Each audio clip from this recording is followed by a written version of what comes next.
দর্শক, চারুকলার বকুলতলায় চলছে শরৎ উৎসব। সেখানে আছেন আমাদের সহকর্মী বুলবুল আহমেদ জয়। আমরা সেখানকার সবশেষ খবর জানতে চলে যাচ্ছি তার কাছে।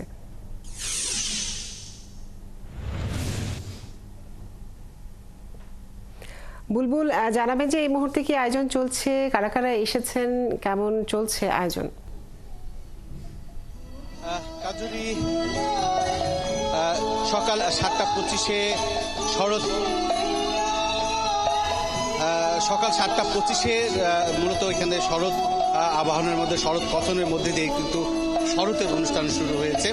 প্রতি বছরই কিন্তু সত্যেন সেন শিল্পী গোষ্ঠী কিন্তু এই ধরনের শরতের অনুষ্ঠান করে থাকে, শরৎ উৎসব করে থাকে। মূলত আমরা যদি দেখি যে আমাদের প্রকৃতিতে ষড়ঋতুর দেশ বাংলাদেশ, 6টি ঋতু সম্পর্কে আমাদের ঋতুগুলোকে এই নগরের পাথরে বন্দির নগরবাসীর নতুন প্রজন্মের কাছে পরিচয় করে দিতে কিন্তু এই ধরনের অনুষ্ঠান আয়োজন করে থাকে। আমরা যদি দেখি যে সকাল থেকেই শরতের সাজে এখানে বিভিন্ন সংগঠন, সত্যেন সেন শিল্পী গোষ্ঠী এর আয়োজন করছে, কিন্তু বিভিন্ন সংগঠনের শিল্পীরা এসে কিন্তু এখানে কিন্তু নাচ, গান, কবিতা, শরৎ কথন দিয়ে আজকের এই উৎসবকে তারা অর্থাৎ এই উৎসবে অংশগ্রহণ করেছে।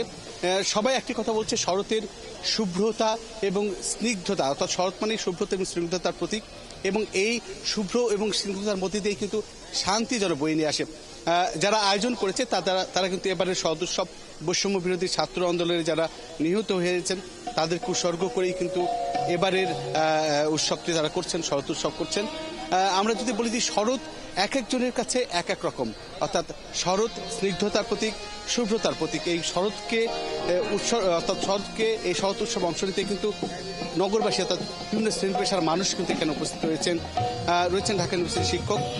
তার কাছে আপনার মাধ্যমে আমরা শরৎ উৎসবের কিছুটা অংশ দেখে নিলাম। দর্শক, চারুকলা বকুলতলা থেকে যুক্ত ছিলেন আমাদের সহকর্মী।